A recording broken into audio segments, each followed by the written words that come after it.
विद्यार्थियों, आज की कक्षा में हम नागार्जुन की प्रसिद्ध कविता अकाल और उसके बाद का विश्लेषण करेंगे। विद्यार्थियों, नागार्जुन की बहुत प्रसिद्ध कविता है अकाल और उसके बाद। अकाल एक प्राकृतिक आपदा है जो इस कविता के केंद्र में है, अर्थात इस कविता का मूल विषय है अकाल। और इस केंद्र के आसपास चूल्हा है, चक्की है, कुतिया है, छिपकली है, कौवा है और घर है। इन सब का वलय, इन सब का घेरा इस धुरी के इर्द गिर्द, इस केंद्र के आसपास हमें दिखाई देता है। अकाल के केंद्र के आसपास इन सभी का एक घेरा बना हुआ दिखता है। यहाँ पर हम कविता को पढ़ेंगे तो देखते हैं कि कविता में चूल्हा यहाँ पर हमें रोता हुआ दिखता है और चक्की उदास है। देखिए, कई दिनों तक चूल्हा रोया, चक्की रही उदास। कई दिनों तक कानी कुतिया सोई उसके पास।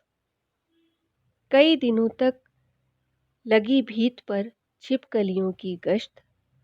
कई दिनों तक चूहों की भी हालत रही शिकस्त। तो यहाँ पर चूल्हा रोता हुआ दिखता है, चक्की उदास है और चक्की के पास में एक कानी कुतिया सो रही है, जैसे कि वह जानती है कि उसके पेट भरने का जो माध्यम है वह चक्की है और चक्की यहाँ पर उदास है, बंद पड़ी है।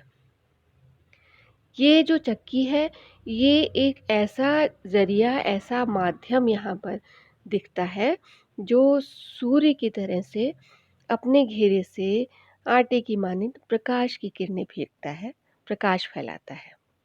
इधर छिपकलियाँ दीवार पर गश्त लगाती हुई दिखती हैं, घूमती हुई दिखती हैं और चूहे भी शिकस्त हाल हैं, अर्थात भूख के कारण उनका भी बुरा हाल है। यहाँ पर हम गौर से देखते हैं तो हमें ये लगता है कि मनुष्य तो यहाँ पर नदारत है, अर्थात मनुष्य तो है ही नहीं। और कविता में बार बार जो पंक्तियां हैं, प्रारंभ की जो पंक्तियां हैं, उनमें बार बार कई दिनों के बाद की पुनरावृत्ति होती रहती है। कई दिनों के बाद ये पंक्ति बार बार दोहराई जाती है कविता में, प्रारंभिक पंक्तियों में। तो यहाँ पर हमें यह तो पहला भाग है कविता का, और दूसरा भाग जो है वह है दाने आए घर के अंदर कई दिनों के बाद। धुआं उठा आंगन से ऊपर कई दिनों के बाद। चमक उठी घर भर की आंखें कई दिनों के बाद। कौवे ने खुजलाई पांखें कई दिनों के बाद।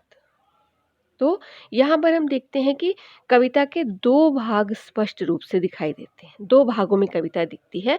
पहले में बार बार, पहले प्रारंभ की जो पंक्तियां हैं उनमें बार बार कई दिनों तक की पुनरावृत्ति दिखती है और बाद के छंद में हमें बार बार कई दिनों के बाद जो है आता है। अर्थात पहले भाग में कविता के कई दिनों तक आता है और दूसरे भाग में कविता के कई दिनों के बाद आता है। तो ये जो पहला भाग है इसमें अकाल का दृश्य है और दूसरे में अकाल की समाप्ति के बाद का, अकाल जब समाप्त हो जाता है और अन्न घर में आता है तो उस समय क्या घर का माहौल होता है, घर का वातावरण होता है, उसका चित्रण है। तो पहले भाग में अकाल है, अकाल का जीवंत दृश्य है। जीवंत दृश्य कहते हैं हम तो कहीं पर थोड़ी सी क्रूरता भी झलकती है, थोड़ी सी हृदयहीनता भी दिखती है। लेकिन यहाँ पर हमारा तात्पर्य इस हमारा जो अभिप्राय है वो इस संवेदनहीनता से नहीं है, बल्कि यहाँ हम इसको इस दृष्टि में ले सकते हैं कि यहाँ पर अकाल का एक बहुत ही साकार दृश्य है। अकाल के दृश्य की अभिव्यक्ति बड़ी कुशलता से हुई है, बड़े कौशल के साथ हुई है। यानी यहाँ पर कहीं भी आदमी नहीं है, मनुष्य नहीं है, लेकिन मनुष्य के बिना भी मनुष्य की उपस्थिति के बिना भी आदमी के बगैर दर्शाए हुए भी, आदमी के बिना उपस्थित हुए भी आदमी के लिए, मनुष्य के लिए जो चिंता है वह बड़ी सुंदरता से व्यक्त हुई है, बड़ी ही खूबसूरती से उसकी अभिव्यक्ति हुई है। और उस पर जो बार बार आता है कई दिनों के बाद, इसकी पुनरावृत्ति से यह जो अभिव्यक्ति है और भी सघन हो गई है, और भी सुंदर हो गई है, और भी स्पष्ट हो गई है। अब एक बात यहाँ पर, एक सवाल यहाँ पर उठ सकता है कि यहाँ पर जो कई लिखा है, कई कई दिनों के बाद बार बार कई आता है, तो इसमें कई की जगह बहुत क्यों नहीं लिखा? कवि इसमें चाहते तो बहुत भी लिख सकते थे। तो हम यहाँ देखें कि बहुवचन के लिए तो बहुत सारे शब्द हैं, जैसे कि दो है, कुछ, कई है, बहुत है, पर यहाँ पर बहुत नहीं है, बल्कि कई शब्द का उपयोग किया है। जबकि अकाल तो बहुत दिनों तक रहा होगा, बहुत दिनों तक ना कहकर महीनों और वर्षों तक रहा होगा, तब भी ज़्यादा उचित है। लेकिन यहाँ पर नागार्जुन की ये कविता कई दिनों की अभिव्यक्ति करती है, और इसमें यहाँ पर ये इन्होंने आपदा के रूप में इसका चित्रण किया है, और इसकी अभिव्यक्ति कई शब्द के प्रयोग से हुई है। अब दूसरा सवाल यहाँ यह उठता है कि इस अकाल में वे मनुष्य की पीड़ा को, आदमी की पीड़ा को अभिव्यक्त करते हैं, किंतु यह पीड़ा आदमी के बगैर अभिव्यक्त हुई है। मनुष्य की उपस्थिति के बिना यह पीड़ा प्राणियों की उपस्थिति से अभिव्यक्त होती है। प्राणियों की व्याकुलता से उस मनुष्य की पीड़ा यहाँ पर व्यक्त होती है, जो यहाँ पर दिखता नहीं है, सीधे दिखाई नहीं देता है। तो कोई यह प्रश्न भी उठा सकता है कि यहाँ पर जिस मनुष्य की पीड़ा के लिए इस कविता का सृजन किया गया है, इस कविता को लिखा गया, वह तो यहाँ है ही नहीं, वह मनुष्य तो यहाँ पर अनुपस्थित है। इसी संदर्भ में हम एक बात कर सकते हैं। हरिवंश राय बच्चन जी ने एक कविता लिखी थी सन 1943 में, बंगाल का काल नाम से। यह एक लंबी कविता है, लगभग 5-6 पृष्ठों की कविता है ये। और एक और कविता भी है जिसका नाम है कलकत्ता का अकाल। ये कविता कलकत्ता के अकाल पर है, जिसमें कि लोग शहर छोड़कर पलायन कर रहे हैं, शहर छोड़कर दूसरी जगह जा रहे हैं। तो यहाँ पर कवि जो हैं, बच्चन जी जो हैं, वे भूखे लोगों से अपील करते हैं, भूखे लोगों से कहते हैं, हमें भूख का अर्थ बताना, भूखों इसको आज समझ लो, मरने का यह नहीं बहाना। तो उसके बाद वे ये भी कहते हैं बच्चन जी, भूख नहीं दुर्बल निर्बल है, भूख सबल है, भूख प्रजल है, भूख अटल है, भूख कालिका है, काली है, या काली सर्वभूतेषु क्षुधा रूपेण संस्थिता। तो यहाँ हम एक बात यह हमें ध्यान देनी होगी कि बच्चन जी की यह कविता भी अकाल पर लिखी गई है, और इसमें बार बार भूख शब्द का प्रयोग है। जबकि नागार्जुन की जो कविता है अकाल और उसके बाद, उसमें भी अकाल की दशा का वर्णन है, लेकिन उसमें अंतर यह है कि उसमें कहीं भी भूख शब्द नहीं आया है और ना ही कहीं पर मनुष्य दिखता है।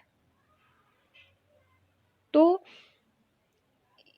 यह बात किसी आलोचक को अखर सकती है, यहाँ पर प्रश्न उठा सकता है, लेकिन इस संदर्भ में इस बारे में हमें यह देखना होगा कि जीव जंतु और प्राणियों में दुख को अनुभूत करने की जो संवेदनशीलता है वह मनुष्य की अपेक्षा कहीं अधिक ज़्यादा है, कहीं अधिक तीव्र है।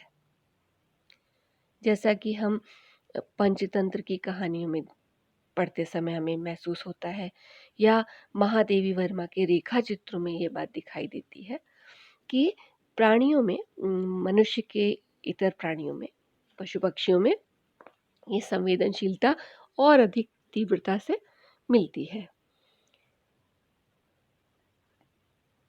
अब यहाँ पर यह बात भी उठ सकती है कि जब जीव जंतुओं में दुख की अनुभूति इतनी तीव्र है तो मनुष्य का क्या हाल होगा, मनुष्य की कैसी दशा होगी।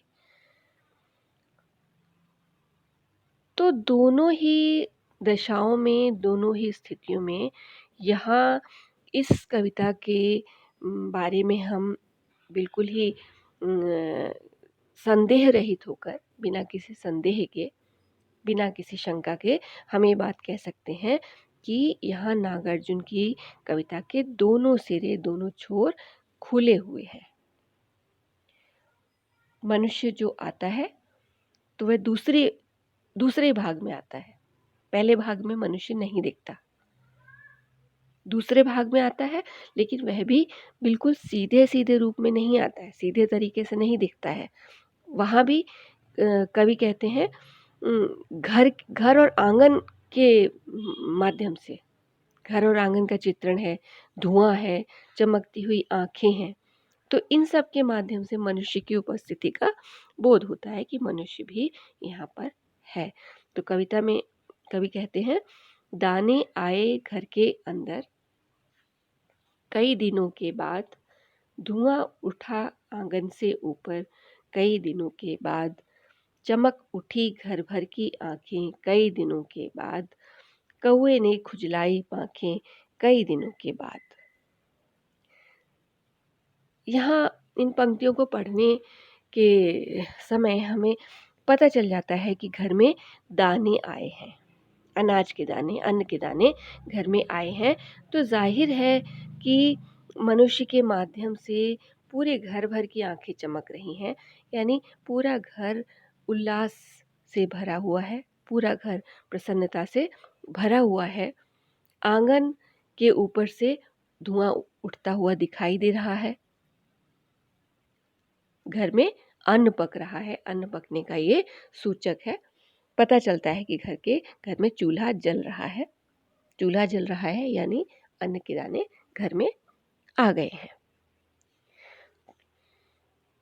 तो इस तरह से यहाँ पर जो धुआं उठता है, धुआं उठा आंगन से ऊपर, ये पंक्ति जो आई है, तो यह पंक्ति भी संभवतः हिंदी कविता में पहली बार यहाँ पर धुआं दर्ज हुआ है। उर्दू कविता में कई जगह, उर्दू शायरी में बहुत आया है, धुआं शब्द का प्रयोग हुआ है, लेकिन यहाँ पर हिंदी कविता में यहाँ पर हम धुआं का प्रयोग पहली बार ही संभवतः देखते हैं।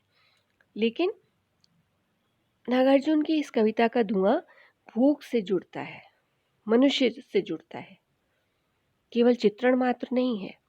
इसका संकेत जाता है मनुष्य तक, मनुष्य की उपस्थिति तक, मनुष्य की प्रसन्नता से जुड़ जाता है।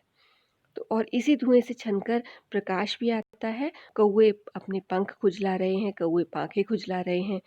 तो यहाँ पर जो पंख खुजाते हुए जो कौवे हैं, वो एक संकेत है, प्रतीक है कि बुजुर्गों की तरह जो दूर बैठे हुए आशीष की वर्षा कर रहे हो।